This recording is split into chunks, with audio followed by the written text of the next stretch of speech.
Mr. President, I'm here today recognizing the strong importance of faith, free speech, and religious liberty to so many people across this Commonwealth.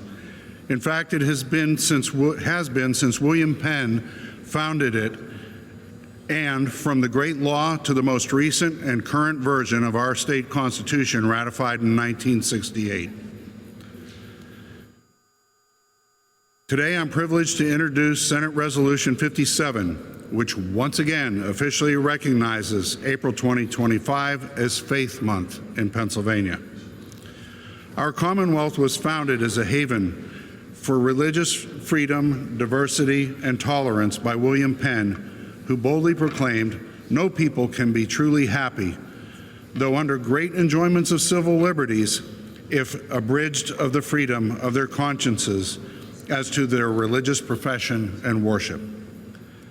Perhaps even more prophetically said, "Men must be governed by God, or they will be ruled by tyrants."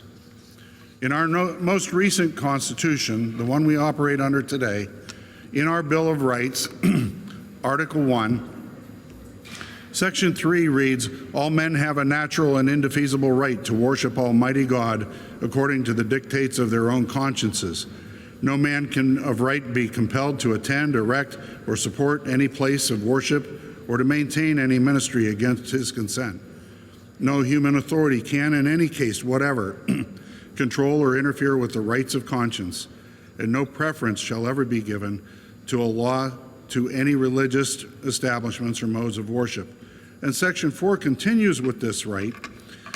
"No person who acknowledges the being of a God and a future state of rewards and punishment shall, on account of his religious sentiments, be disqualified to hold any office or place of trust or profit under the Commonwealth."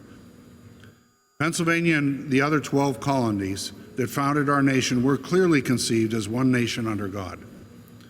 Today, religious liberty is firmly enshrined and deeply embedded throughout our state and federal constitutions.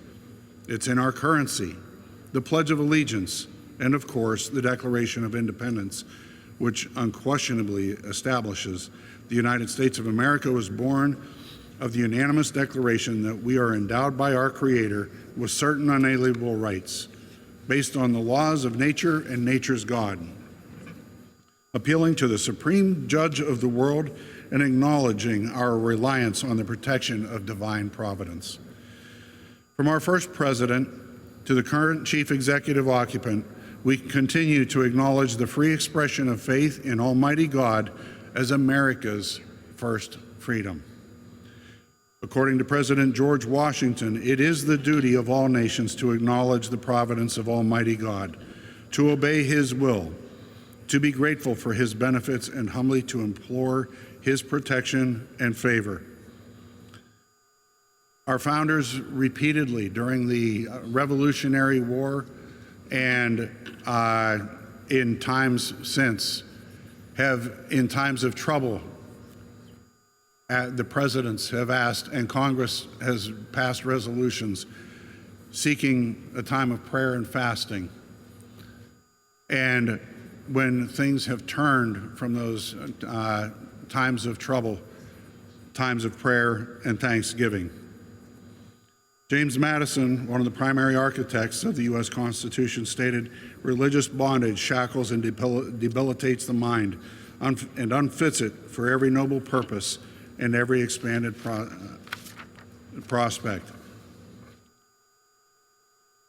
Senate Resolution 257 recognizes that eternal vigilance and divine providence is desperately needed to stop the relentless, intolerant discrimination, persecution, and criminalization of people of faith, private employers, and especially faith-based charities that have a rich history in helping the sick, the poor, and the afflicted. By designating April 2025 as Faith Month, the Pennsylvania Senate is encouraging all Commonwealth citizens to respectfully engage and freely share their faiths.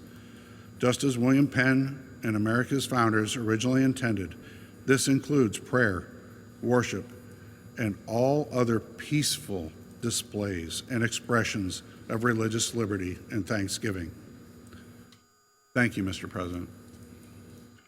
Thank you. The chair